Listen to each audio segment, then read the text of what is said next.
Operation सिंदूर की वर्षगांठ पर श्रीनगर में कड़ी सुरक्षा, शहर के कई इलाकों को हाई अलर्ट में रखा गया है। जम्मू कश्मीर पुलिस और अर्धसैनिक बलों की भारी तैनाती है। तो देखिए, शहर के कई इलाकों को हाई अलर्ट पर रखा गया है। जम्मू कश्मीर पुलिस और अर्धसैनिक बलों को तैनात किया गया है। अर्धसैनिक बलों की पुलिस की भारी तैनाती यहां पर है। ऑपरेशन सिंदूर की वर्षगांठ पर श्रीनगर में कड़ी सुरक्षा व्यवस्था की गई है। चप्पे चप्पे पर पुलिस बल तैनात है, सुरक्षा जवानों की तैनाती है। शहर के कई इलाकों में प्रशासन हाई अलर्ट पर है। जम्मू कश्मीर पुलिस अर्धसैनिक बलों की भारी तैनाती इस वक्त जम्मू कश्मीर श्रीनगर में है। ऑपरेशन सिंदूर की वर्षगांठ और इस वर्षगांठ पर देखिए कड़ी सुरक्षा व्यवस्था जो है की गई है। शहर के कई इलाकों में हाई अलर्ट जो है और प्रशासन पुलिस जवान चप्पे चप्पे पर तैनात है।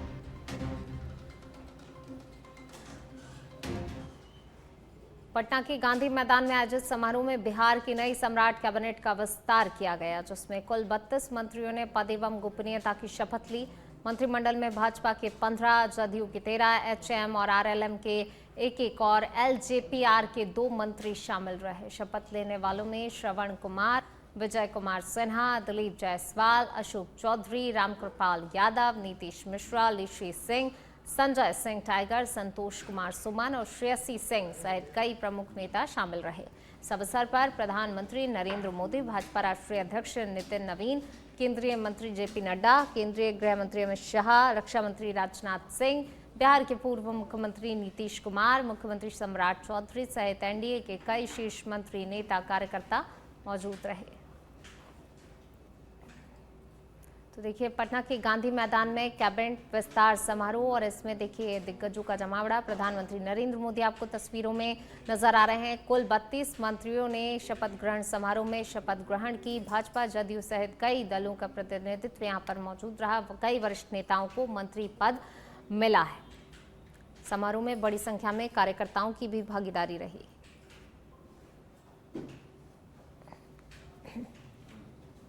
ऑपरेशन सिंदूर की पहली वर्षगांठ के अवसर पर सप्त शक्ति कमान में आयोजित संयुक्त कमांडर सम्मेलन में भाग लेने के लिए रक्षा मंत्री राजनाथ सिंह जयपुर पहुंचे। जयपुर एयरपोर्ट पर मुख्यमंत्री भजनलाल शर्मा ने उनका पुष्प गुच्छ भेंट कर स्वागत किया।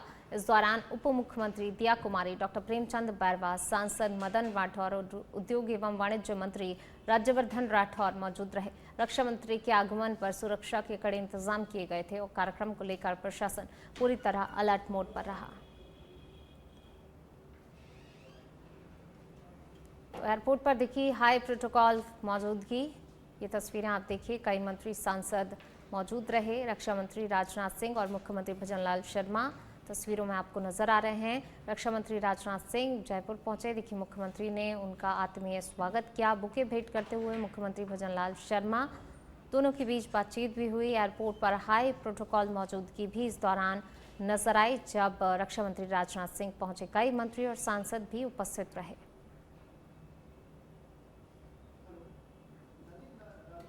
तो रक्षा मंत्री राजनाथ सिंह जो हैं जयपुर पहुंचे और इस दौरान देखिए एयरपोर्ट पर ही उनका जोरदार और भव्य स्वागत किया गया। मुख्यमंत्री भजनलाल शर्मा खुद पहुंचे रक्षा मंत्री राजनाथ सिंह का स्वागत करने के लिए। बुके भेंट करते हुए मुख्यमंत्री रक्षा मंत्री राजनाथ सिंह को, और देखिए इस दौरान जब रक्षा मंत्री राजनाथ सिंह जो हैं जयपुर एयरपोर्ट पर थे तो इस दौरान हाई प्रोटोकॉल मौजूदगी भी एयरपोर्ट पर साफ तौर पर नजर आई। कई नेता, मंत्री, सांसद इस दौरान जो है मौजूद भी रहे। सभी ने रक्षा मंत्री राजनाथ सिंह का भव्य, जोरदार और आत्मीय स्वागत किया।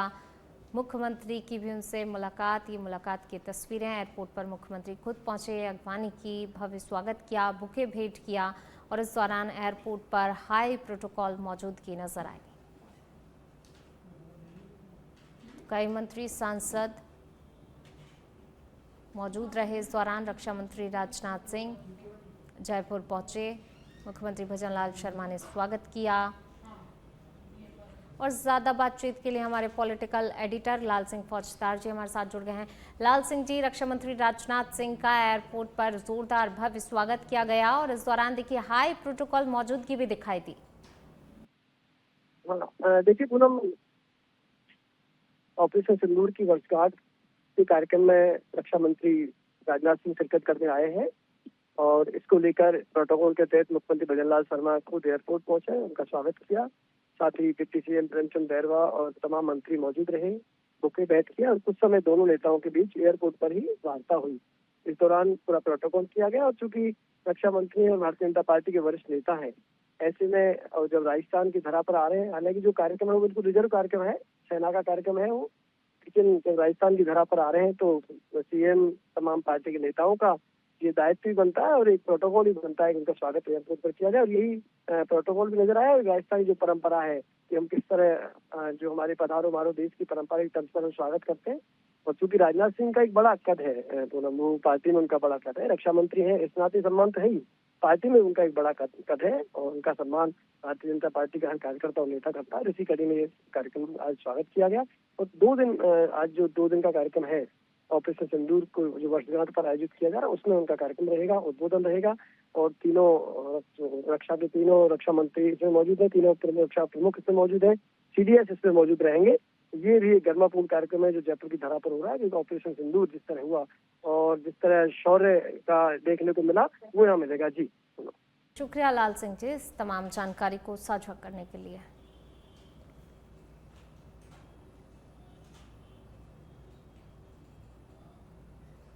बूंदी जिले के केशवरायपाटन में राजस्थान भ्रष्टाचार निरोधक ब्यूरो एसीबी के स्पेशल यूनिट कोटा ने बड़ी कार्रवाई करते हुए ग्राम विकास अधिकारी सतवीर सिंह कुमावत को 25,000 रुपए की रिश्वत लेते हुए रंगे हाथों गिरफ्तार किया। आरोपी पर आरोप है उसने सफाई कार्य के बकाया बिल पास करने, सिक्योरिटी राशि वापस दिलाने के एवज में परिवादी से घूस की मांग की थी। एसीबी की टीम ने अतिरिक्त पुलिस अधीक्षक मुकुल शर्मा के नेतृत्व में जाल बिछाकर पंचायत समिति केशवरायपाटन कार्यालय में कार्रवाई को अंजाम दिया। गिरफ्तारी के बाद आरोपी से पूछताछ जारी है और मामले में आगे की भी जांच की जा रही है।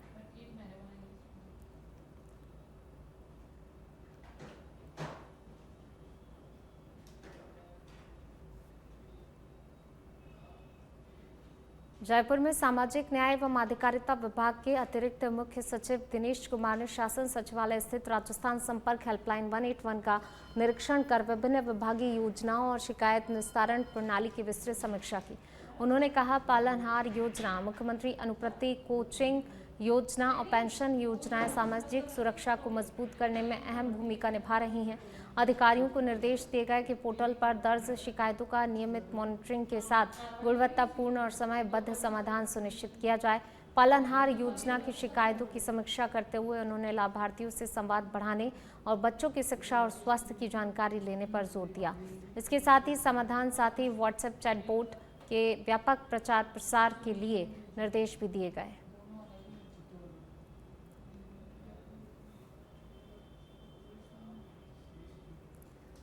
जयपुर के सवाई मानसिंह अस्पताल में मरीजों को सुगम उपचार और बेहतर क्राउड मैनेजमेंट उपलब्ध कराने के लिए अधिक रोगी भार वाले विभागों में इवनिंग ओपीडी शुरू की जाएगी। पहले चरण में इसकी शुरुआत मेडिसिन विभाग से होगी। चिकित्सा शिक्षा विभाग के प्रमुख शासन सचिव गायत्री राठौर ने अस्पताल निरीक्षण के दौरान अधिकारियों को दवा वितरण काउंटर की संख्या बढ़ाने और जाँच के लिए सैंपल कलेक्शन में अतिरिक्त मानव संसाधन लगाने के निर्देश दिए हैं। उन्होंने कहा, एसएमएस अस्पताल देश के बड़े अस्पतालों में शामिल है, इसलिए बढ़ते रोगी भार के बावजूद मरीजों को लंबी कतारों और असुविधा का सामना नहीं करना चाहिए। अस्पताल प्रशासन को तात्कालिक व्यवस्था के साथ दीर्घकालिक योजना पर भी काम करने को कहा गया है। तो जयपुर से एक खबर आपको बता रहे हैं। देखिए, पहले चरण में मेडिसिन विभाग से ही शुरुआत इसकी होनी है। दवा काउंटर, सैंपल स्टाफ बढ़ाने के यहाँ पर निर्देश दिए गए।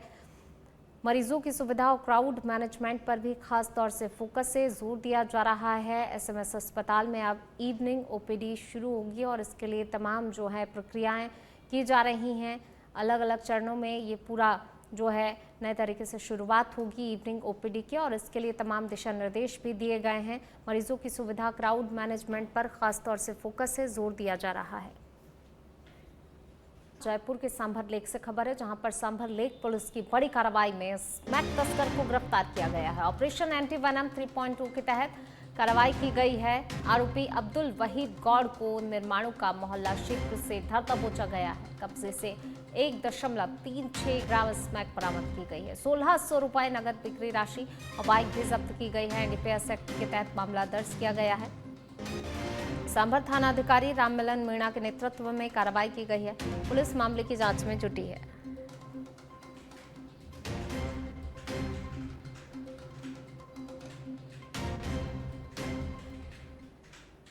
जयपुर में राष्ट्रीय आयुर्वेद संस्थान में आयुष मंत्रालय के अंतर्गत आयोजित 4 दिवसीय राष्ट्रीय पांडुलिपि संरक्षण एवं परिरक्षण कार्यशाला का भव्य समापन हुआ है। कार्यशाला में देश भर से आए हुए शोधार्थियों, पांडुलिपि विशेषज्ञों और शिक्षकों ने भारतीय पांडुलिपियों के संरक्षण, रिस्टोरेशन और डिजिटलीकरण का व्यवहारिक प्रशिक्षण प्राप्त किया। कार्यक्रम का मुख्य आकर्षण करीब 250 वर्ष पुरानी सुश्रुत संहिता की दुर्लभ पांडुलिपि रही, जिसे ओडिया लिपि और संस्कृत ओडिया मिश्रित भाषा में लिखा गया है। विशेषज्ञों ने पांडुलिपि के वैज्ञानिक संरक्षण और परिरक्षण की लाइव प्रक्रिया भी प्रदर्शित की है। संस्थान की कुलपति प्रोफेसर संजीव शर्मा ने कहा कि भारतीय पांडुलिपियां देश की सांस्कृतिक और वैज्ञानिक विरासत की अमूल्य धरोहर है।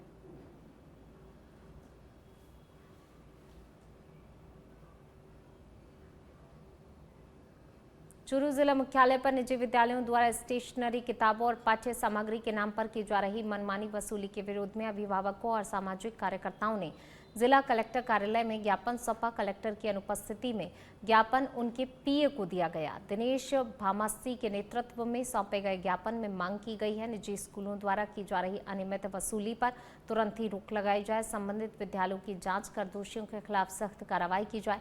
अभिभावकों का कहना है कि लगातार बढ़ती हुई फीस और महंगी किताबों के कारण उन पर आर्थिक बोझ पड़ रहा है, जिसे लेकर वे राहत की मांग कर रहे हैं।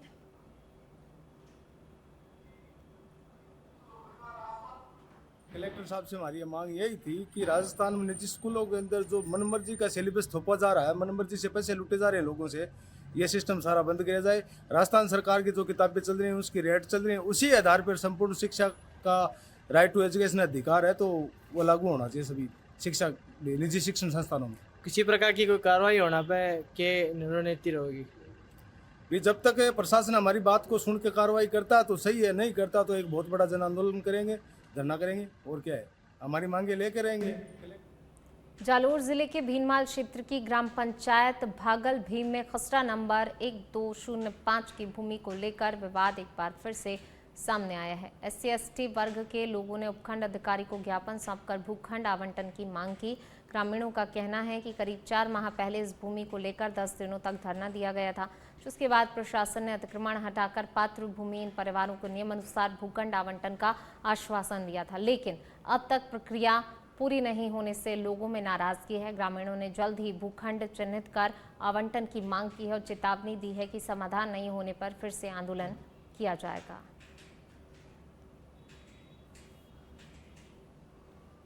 अपने 1 तारीख को धरना दिया हुआ था, उसके बाद में हमको यहाँ पे धरना उठाया था। तो किस मामले में धरना दिया था? हाँ सर, मामले में जमीन 1205 खसरा नंबर जमीन के बारे में। कहाँ पर? ये भागल भीम गांव में सर, 1205 खसरा नंबर जमीन में हमको दी थी कि भाई आपको दे जाएगी। तो गरीबों को यही बोला था कि इनको पट्टे दिए जाएंगे, और उसके बाद में इन्होंने तारबंदी हटाई और हमको बोला था कि आपको पट्टे दिए जाएंगे। अभी तक पट्टे दिए नहीं हैं, और हम यही मांग करना चाहते हैं कि इनका जल्दी से जल्दी पट्टे दिए जाएं, और नहीं तो फिर हम धरना प्रदर्शन बहुत बड़ा करेंगे, बड़ा आंदोलन करेंगे, और इनकी मांग सुनी।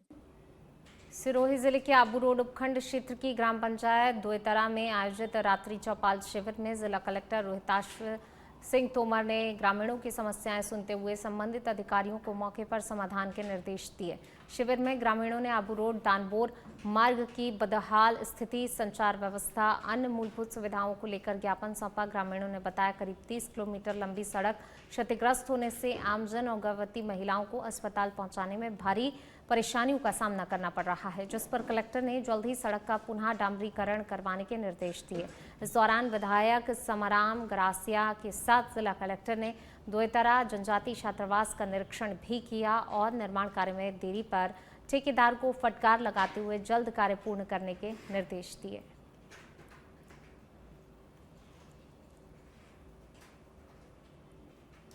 अलवर के खेड़ली में महुआ खेड़ली राजमार्ग के किनारे उस समय अफरा तफरी मच गई जब हाईटेंशन लाइन का तार टूटकर नीचे गिर गया, जिससे कि पास में रखे ईंधन में आग लग गई। आग की लपटें उठते ही आसपास मौजूद लोगों में दहशत फैल गई और लोग अपना अपना ईंधन बचाने के लिए दौड़ पड़े। गनीमत रही कोई राहगीर इसकी चपेट में नहीं आया। सूचना मिलने पर खेड़ली से फायर ब्रिगेड और पुलिस मौके पर पहुंची और कड़ी मशक्कत के बाद आग पर काबू पाया। बताया जा रहा है ये हाईटेंशन लाइन गहलावता जीएसएस की ओर जा रही थी। 2 दिन पहले भी इस स्थान के पास आग लगने की घटना हो चुकी थी। समय रहते आग पर काबू पा लेने से बड़ी दुर्घटना टल गई है।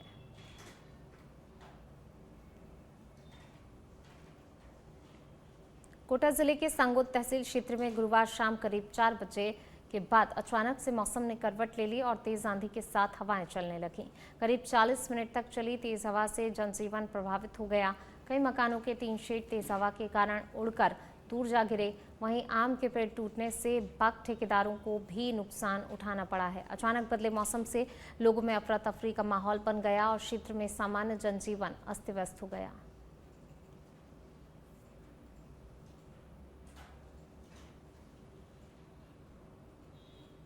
आऊ में जिला कलेक्टर अंकित कुमार सिंह के निर्देश पर महिला एवं बाल विकास विभाग के उपनिदेशक प्रवेश सोलंकी ने आऊ ब्लॉक में आंगनबाड़ी कार्यकर्ताओं की समीक्षा बैठक ली। बैठक में विभागीय पोर्टल पोषण ट्रैकर पर दर्ज सूचनाओं की समीक्षा करते हुए आगामी 7 दिनों में आवश्यक सुधार करने के निर्देश दिए। उपनिदेशक ने आंगनबाड़ी केंद्रों की समय पर जियो टैगिंग, कुपोषित बच्चों की पहचान और सभी बच्चों का वजन और ऊंचाई मापने पर विशेष जोर दिया। साथ ही निर्देश दिए कि कोई भी पात्र लाभार्थी विभागीय योजनाओं से वंचित न रहे। गर्भवती महिलाओं, धात्री माताओं और 0 से 6 वर्ष तक के बच्चों को पोषण ट्रैकर से जोड़ने के लिए घर घर संपर्क अभियान चलाने को कहा गया है। बैठक में पोषाहार वितरण, बच्चों को गर्म दूध, ताज़ा भोजन उपलब्ध कराने और प्रधानमंत्री मातृ वंदना योजना के अधिकतम पंजीकरण पर भी जोर दिया।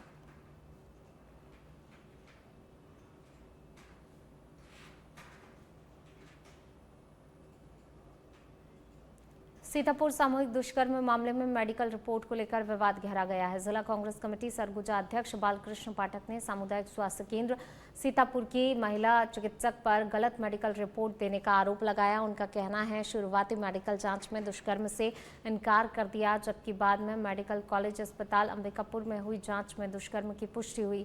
मामला 24 अप्रैल का है, जब सीतापुर थाना क्षेत्र में 2 नाबालिग आदिवासी बच्चियों के साथ सामूहिक दुष्कर्म की घटना सामने आई थी। प्रारंभिक मेडिकल रिपोर्ट पर सवाल उठने के बाद संबंधित चिकित्सक के खिलाफ विभागीय कार्रवाई और आपराधिक मामला दर्ज करने की मांग की जा रही है। मामले ने स्वास्थ्य विभाग की कार्यप्रणाली और मेडिकल जांच प्रक्रिया पर गंभीर सवाल खड़े कर दिए हैं।